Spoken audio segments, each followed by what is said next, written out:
2010s drawing to a close was a momentous event for an entire generation. I, along with a lot of people, grew up with the media of that time, so realizing that what we once saw as the big thing only a few years ago suddenly being that far away was hard to comprehend. With the hindsight of today's cultural landscape, a lot of the trends and hallmarks from back then almost feel unwarranted and cringy at times. Many of them rely on styles of humor which are either completely obsolete or have already resurfaced in a postmodern, ironic fashion. That's just the nature of memes though. Some stand the test of time and others were just always bad, but we never wanted to admit it because we always saw other people enjoying it, when in reality they were also secretly hating it. Memes come and go so quickly nowadays, and even back then, that it's hard for a singular trend to become a staple of any particular time. Most years had a wide variety of memes, so distilling their cultural presence down to one singular idea is often an impossible task. But I'd argue that the early 2010s had a lot more of these cultural powerhouse memes,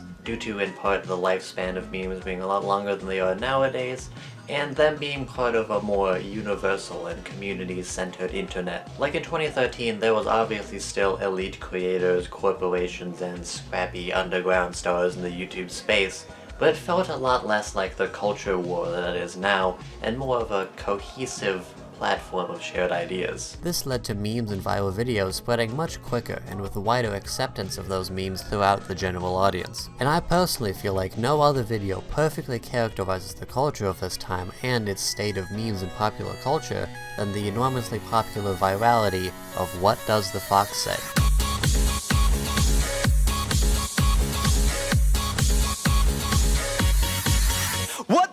What Does the Fox Say was released in September of 2013 by Ylvis, a comedy duo of two brothers based in Norway. The song was created to promote the third season of their variety talk show Tonight with Ylvis and had no intention of becoming as big as it did. The brothers were fully content with their country's own localized audience, and this was not the path they expected to reach international stardom. They both had long-standing careers before and after the Fox was released, but most people in the States only know them from this one video, and even then, most don't remember them specifically. There are many foreign acts that go viral but very rarely get notoriety over here, but a single viral video is better than a viral video and human trafficking charges, so that's worth something. Personally, from being in the generation that grew up with this song, it was crazy seeing just how omnipresent it was in popular culture. This is a song that played on real Billboard radio stations, which was crazy for any song like it. I remember vividly roaming the halls of my middle school, hearing the song being played on the loudspeakers and watching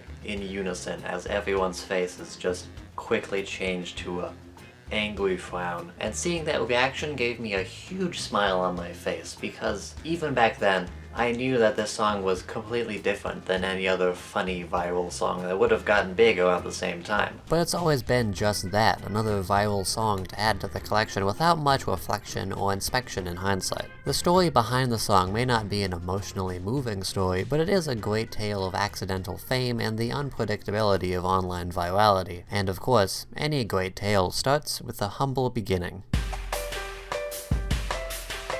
The performance careers of the Super Ylvis brothers started very early on, with them participating in theater, choir, and variety shows in their high school years and in their local area of Bergen, Norway, wherein which they caught the attention of a powerful manager named Peter Brandt, who I can't find anything about online, so I'm just gonna assume he's just the two brothers in a trench coat. He quickly orchestrated a debut variety show for them in the largest theater in Bergen just 6 months after discovering them. This first show, named Ylvis a Cabaret, was an outstanding critical and financial success, and perfectly established their comedic and musical talents to the Bergen comedy scene and the Norwegian masses. After the show's run, they were almost immediately picked up by a newly created pop culture variety show called Absolutely Norwegian as regular performers. This would be their first big foray into television, and it only went uphill from here. They performed more shows to bigger and bigger crowds, along with regular appearances on various television programs. And in 2006, they began producing their first line of programming with them as creative leads, starting with a radio talk show called, damn, you're really just gonna make me say it, huh? They premiered their first TV show in 2007, Norway's Most Wonderful, where they traveled to various Norwegian cities in search for the most interesting person, and which lasted only a single season. Other short-lived shows followed throughout the late 2000s and early 2010s, along with a brief return to the stage for their fourth and final variety show. At this point, they become influential mainstays in Norwegian pop culture and have gathered a niche yet cult-like following inside their geographic bubble. But their current shows only had so much reach, and they needed a new outlet to perform their style of comedy. Luckily, those problems were solved in September of 2011 with the debut of their very own talk show, Tonight with Ylvis.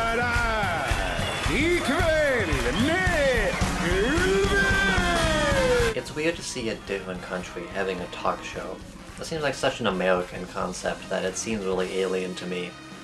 Is this what cultural appropriation feels like? The best way I could describe the energy of the show would be a mix between Conan and Dude What Would Happen. It's less of a talk show and more like a couple of random bros group YouTube channel, but instead funded by a major television company. I'm not kidding, they literally do a prank call in the first episode. This is Runa. Yeah, hi, this is George Clooney. The show mainly consists of the usual talk show formula with banter between the hosts, interviews with celebrities, and cutaways to pre-filmed comedy segments. These mostly consist of the aforementioned pranks and other on-the-street games designed to embarrass either themselves or other bystanders, but the segments they're most well known for is their comedy music interludes. With it being what they've always done, it would be a crime for them not to be included. Most of these songs follow the tried and true formula for comedy music. Mundane concepts sung in extravagant ways, charmingly singing about how they're ignorant of their uncharmingness, and solemnly singing about dumb situations, all of the standard comedy music shticks. The Fox was originally one of these traditional comedy songs as well, but its execution seemed to have struck a perfect chord with the humor of the time, and we all know what happens after that.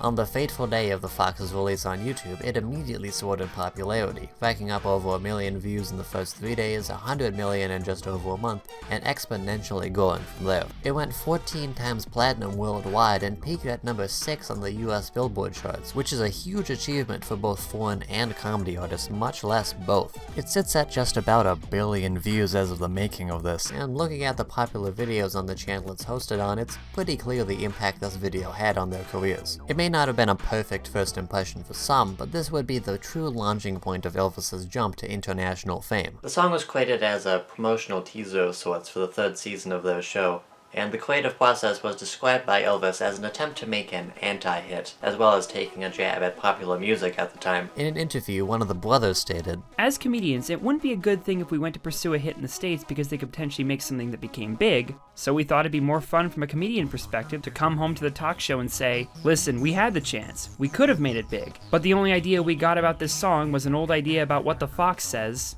so we're sorry, we screwed up. That was the plan.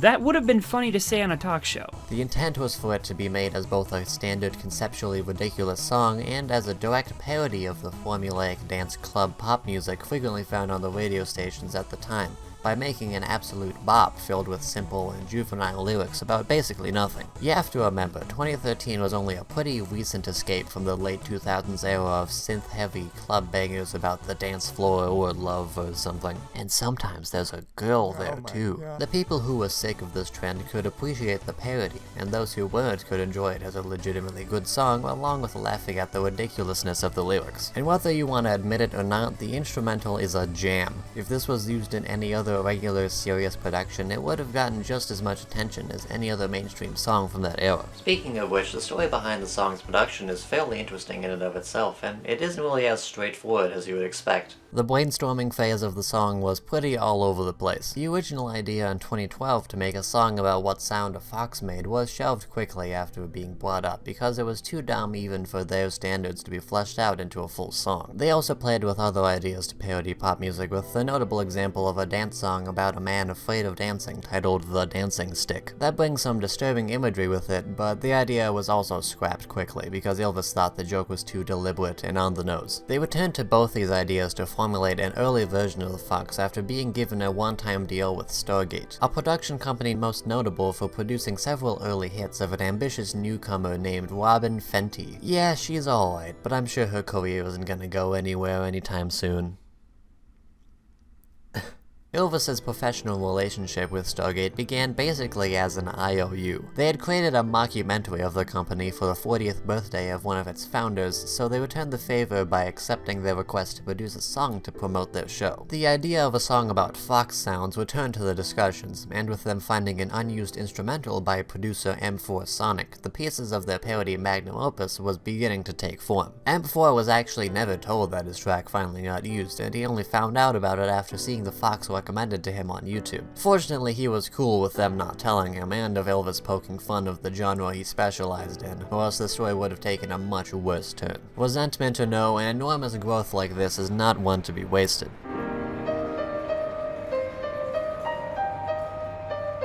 The aftermath of the Fox's success had many beats to be expected. Ylvis ran across the US doing performances and promotion for the song and subsequently their show, while ironically leaving the crew in production of the season the song was meant to promote in limbo for several weeks while on their state press tour. It also led to some more unexpected consequences, like an uptick in Fox costumes around that year's Halloween season, and more recently even gaining approval from music legends Corey Taylor of Slipknot and Michael Starr from Steel Panther in a cover album made in early 2020. It was clear the mark the song had left on online culture, but after a few months of fanfare, the hype did die out, as is with any viral video. Ylvis was content with considering this their cultural peak and had no plans to ride the song into the sunset. When asked what their plans for the future were after the song, the brothers stated, "We don't have any ambition to go back to the studio with great producers and all of a sudden make dance hits with animal costumes. As long as we get to do comedy, or music, or both, we're happy." And I think that quote perfectly summarizes the message of the story behind this song. Ylvis had no intentions of this being their big break internationally, and they had no intentions of clinging on to their fame for as long as possible. While it was a cultural milestone for many who viewed it, for them it was just another release in their long line of steady success, no matter how many eyes are on it. Tonight with Ylvis ended in 2016 after 5 whole seasons, and Ylvis is still a powerhouse comedy group and television host in Norway to this day, although obviously not to the same degree they once were. The cushion of already being icons in their country was thankfully enough to soften any blow the fate of international relevance would have had on any other living meme.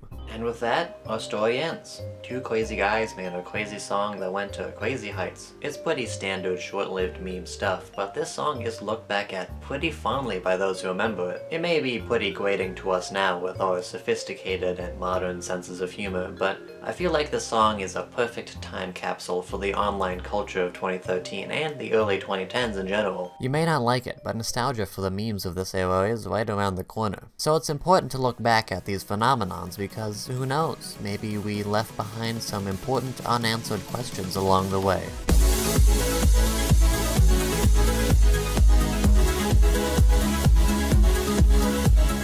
Thank you guys so much for watching the video. I hope you enjoyed it, and I'm sorry that it took this long to make another one of these, but it is made with love, so enjoy. I got a lot more ideas for this series in the works right now. A lot of them are really in half script stage right now. So I'm definitely glad that I finally got through one of these. I'm also really proud of how this video turned out. I really enjoy the story behind this song, even though it really isn't what I expected the series to turn into. I still really enjoyed how it all just came together, you know? But, well, that's the story of What Does the Fox Say. I will never think about this song ever again, so I'll see you all in the next video.